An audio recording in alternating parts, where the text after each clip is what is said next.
progressive overload. This is probably one of my favorite concepts. Progressive overload is so simple, so cut and dry, and yet it's constantly being misunderstood, misinterpreted, ignored, or simply people don't know about it. It is one of the most logical, down-to-earth, street smart things there is to know. Progressive overload, if you break it down, look at the actual words. Progressive, as in progress, improvement, increasing, right? Progressive, an increasing, a positive. Overload, we could break that down too. Over, more than. Load, meaning a capacity. So an increase in capacity, right? Actually, an increase in increased capacity. An increasing in increased capacity. Progressive overload means do more now than you did before. Do more now than before. Very simple. And it is misunderstood very often. I've done it. I haven't understood progressive overload for the longest time, and yet it's such a simple concept. Just do more. Usually, people refer to progressive overload in the fitness industry, specifically with weightlifting. It's very easy to apply progressive overload to weightlifting because there's multiple ways you can apply it. Let's say you can squat 100 pounds. If you want to get stronger, you could do a couple of things. You can either start squatting 100 pounds more times. You could start squatting 105 pounds or 110 pounds. Or if you're doing sets, you can decrease the time between sets. These are three very simple ways in weightlifting that you can achieve progressive overload. The first one is the most common. Actually, the first two, I would say. The first two would be increase the weight or increase the reps. Very simple. You want to get stronger, lift more weight. You want to have more endurance, do more, right? Very, very simple. And to a certain degree as well, decreasing rest time is also a form of progressive overload. You are increasing your rate of exertion. This isn't used too often though. I don't see this very often. Progressive overload, however, can be used in any field. In fitness, it's much more easily applicable, but if you want to be a better artist, create more art than you did before. Let's say you do 5 sketches a week. You do 10 this week. Let's say you're a salesman or woman. You make 10 cold calls a week, 20 cold calls a week. You want to get better at it? Do 40, do 50, 100 cold calls a week. you're going to progress.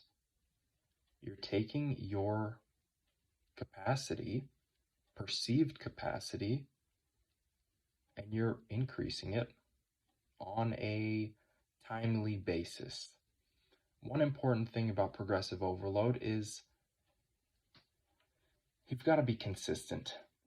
If you're not consistent, it's not really going to work. For example, let's say you could squat 100 pounds for 10 reps, and someone, let's say 2 people could do this, or 3 people. Person 1 decides, I'm going to squat an extra 5 pounds every week. So, after a week, they're at 105 pounds. 2 weeks, they're at 110 pounds. 3 weeks, they're at 115. Person B says, I'm going to squat 5 more pounds every month. It takes them 3 months to get to the same weight that person A was at.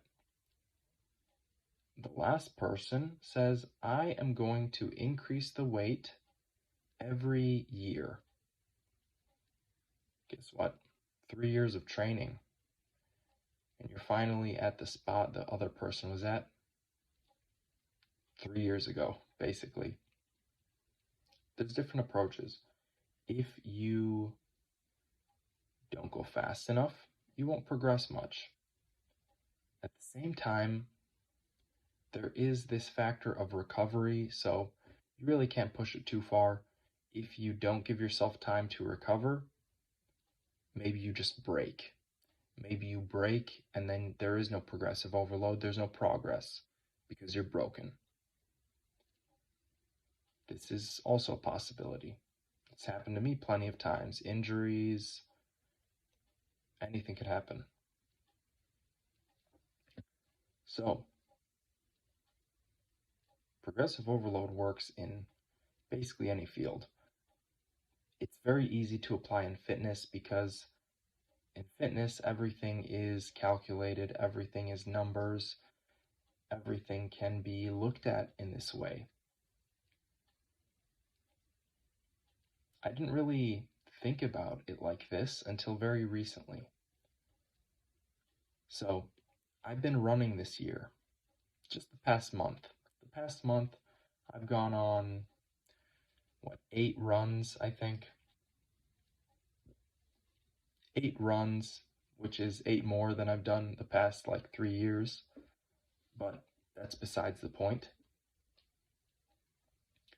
Every week, I'll do at least 1 run, maybe 2, maybe 3, at least 1. And I've also been playing around with the distance I'm running. Sometimes I'll run 2 miles, 4 miles. Recently, I ran 7 miles, and this is the most I've ever run before. And just today, I went back, I ran 2.4 miles after I was fully recovered, and guess what? My time is so much faster. So much faster. Just that consistency, just that increasing the mileage per run,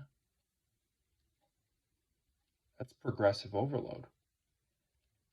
I mean, one way to put it is consistency, but progressive overload is specifically intentionally increasing the amount of work you're doing. So that's exactly what I did. I started out running 2.4 miles, then I ran 4.3 miles. Recently I ran 7.3 miles, and guess what? When I went back and ran 2.4 miles, I'm running it a heck of a lot faster. That's the way it works. You could do it with anything. You could do it with stretching. You want to be more flexible? Stretch a little bit further every week. Every single week, make sure you're breathing a little bit more. You're getting a little bit deeper into those stretches. Simple as that. Now, watch the intensity because, again, there is an aspect of recovery that has to be considered. If you cannot recover, how can you improve? Really? Progressive overload requires consistency as well as consciousness. If you're not being conscious about what you're doing, it's not going to work out very well. It might work out in the short term, but in the long term, not so much. Another example in weightlifting is this idea of 5 pounds per week. If you want to get stronger, a lot of weightlifting programs will recommend that you increase the amount of weight you're lifting by 5 pounds every single week. And this is really useful. This is super useful on a 6-week program, an 8-week program, 12-week programs. You can consistently do this. You can consistently add 5, maybe even 10 pounds a week. You might have to alter the amount of reps you're doing. Very likely you will have to.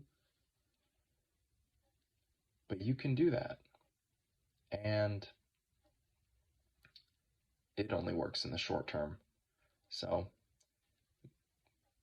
8 weeks, 12 weeks, this is fine. You want to do that for a year? You want to put on 5 pounds every week for a year? That is 260 pounds. Have you ever heard of someone benching 260 pounds more in 1 year? I'm sure there's some cases of it, but it's not very likely, right?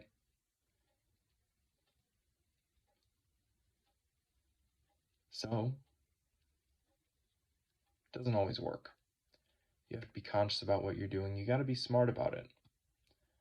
But progressive overload does work for anything if you can properly apply it. Look at my planks. Just look at it. Just a plank, right? Today I did 10 sets of 90-second planks. These were easy. I did these in about half an hour altogether. A few minutes break in between. 1.5 minute break, 1.5 minute plank. Honestly, I did take like a 5-minute break, 6-minute break, so it wasn't exactly half an hour, maybe a little less than an hour to get all these planks done. And this is an improvement. 45 days into plank purgatory, and I'm planking better than ever. The first few days were a struggle. The first week was a struggle. Even if I go back as far as 3 weeks ago, day 20, 21, 22, 23, 24, I'm still struggling with those planks. And now I've increased the amount of time I'm doing on the regular, and they're easier. Who could have guessed? Part of this is skill progression, technique. Part of this is progressive overload. I'm planking more. Simple as that. Maybe not overall, but in intensity wise, yes. I'm not doing 1-minute planks anymore. The intensity's gone up a bit.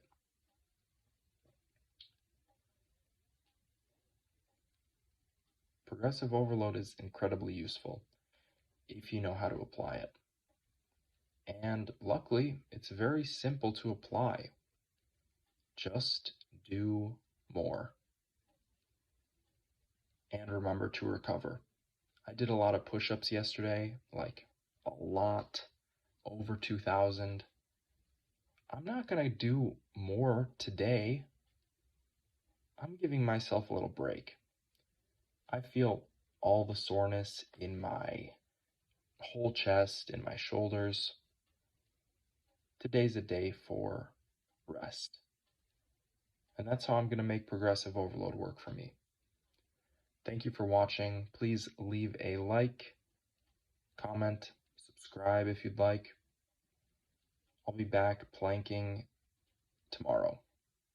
Bye.